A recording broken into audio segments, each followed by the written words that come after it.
आज लागण्याआधीच शरद पवार यांनी आपला डाव खेळलेला आहे असंच काहीसं वाटतंय। आज परत अजित पवार आणि शरद पवार हे एकत्र पाहायला भेटले। दोन अधिकाऱ्यांसोबत त्यांची नंतर 1.5 तास चर्चाही झाली।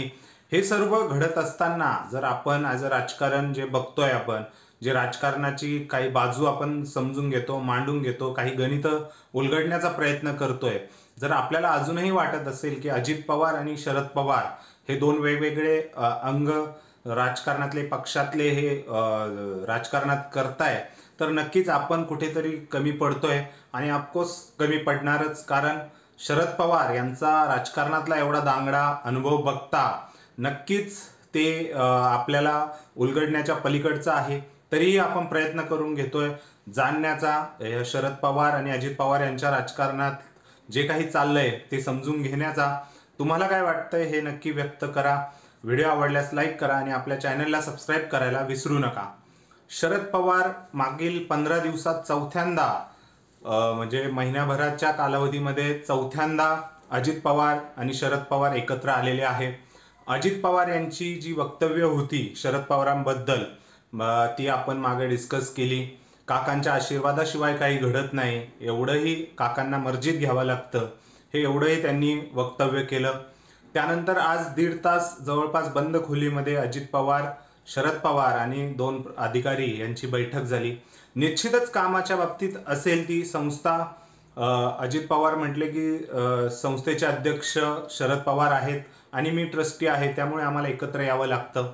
बरोबर आहे, हे एकत्र यावं लागतं, परंतु आपण उपमुख्यमंत्री आहात महाराष्ट्र राज्याचे। महाराष्ट्र राज्याचा उपमुख्यमंत्री एका संस्थेच्या ट्रस्टी म्हणून जर मीटिंग अटेंड करत असेल आणि प्रत्येक मीटिंग जर अटेंड करत असेल तर नक्कीच तुम्हालाही शरद पवार आणि अजित पवार एकत्र यावेत असं वाटत असेल, किंवा काही गोष्टी ज्या चर्चा आहे त्या चालू ठेवायच्या असतील। आपण जर त्याची बॅकग्राऊंड बघितलं तर जे शिवसेना गटाबद्दल घडलं, उद्धव ठाकरे गट आणि शिंदे शिवसेना गट, उद्धव ठाकरे गटाने अजूनही शिंदे शिवसेना गटाकडे म्हणजे तेवढा मैत्रीचा हात नाहीये। कुठल्या बैठकांना ते एकत्र दिसले तरी त्यांच्यातला रश आपल्याला पाहायला मिळतो। आदित्य ठाकरे यांनी जेव्हा शिंदे शिवसेना गटाचे स्वतः एकनाथ शिंदे तिथे आले होते एका बैठकीत, तेव्हा आपण सर्वांना माहितीच आहे आदित्य ठाकरे उठले नव्हते जागेवरनं आणि असे एकदम रागाने एकनाथ शिंदे यांच्याकडे बघत होते। ही सर्व ड्रिफ्ट का आहे, तर का एखाद्या माणसाने आपला घाम गाळून एखादा पक्ष उभा केला, त्या पक्षामध्ये नेते घडवले आणि अचानक एके दिवशी एक गट बाजूला पडतो आणि आपलं चिन्हही नेतो आणि आपलं नावही नेतो। हे जेव्हा शिवसेना गटासोबत घडलं त्यावेळेस त्यांची ही प्रतिक्रिया साहजिक आहे, परंतु हे राष्ट्रवादी काँग्रेस पक्ष शरद पवार गटाकडनं शरद पवार यांच्याबाबत हे उलट घडतंय। फक्त निवडणुकांचा रिझल्ट लागण्याआधीच हे होतं। जसा विधानसभेचा निवडणुकीचा रिझल्ट लागला तेव्हापासून हा रश कमी झालेला दिसतोय। याबाबत चक्कार एक शब्दही शरद पवार यांनी काढलेला नाहीये। नक्की हे 1.5 वर्षच फक्त का काढलं गेलं आणि विधानसभेच्या निवडणुकांनंतर का सगळं बंद झालं? कारण शरद पवार यांनी जो पक्ष उभा केला होता तो पक्ष अजित पवार यांनी नावासकट आणि चिन्हासकट चोरला असं म्हटलं गेलं, किंवा तर शरद पवार यांना राग येणं साहजिक होतं, परंतु त्यांचा राग 1.5 वर्षात कसा मावळला? हा राग मावळला की जे झालं ते सहमतीनेच झालं, हेही आपल्याला अवॉइड करून चालणार नाही। शरद पवार यांची जी कारकीर्द आहे राजकारणातली ही खरंच खूप मोठी आहे। त्या मोठ्या कारकिर्दीमध्ये त्यांनी अनेक चढ उतार बघितलेले आहेत। त्यांनी स्वतः नॅशनल काँग्रेसमधनं बाहेर पडून स्वतःचा पक्ष घडवला होता।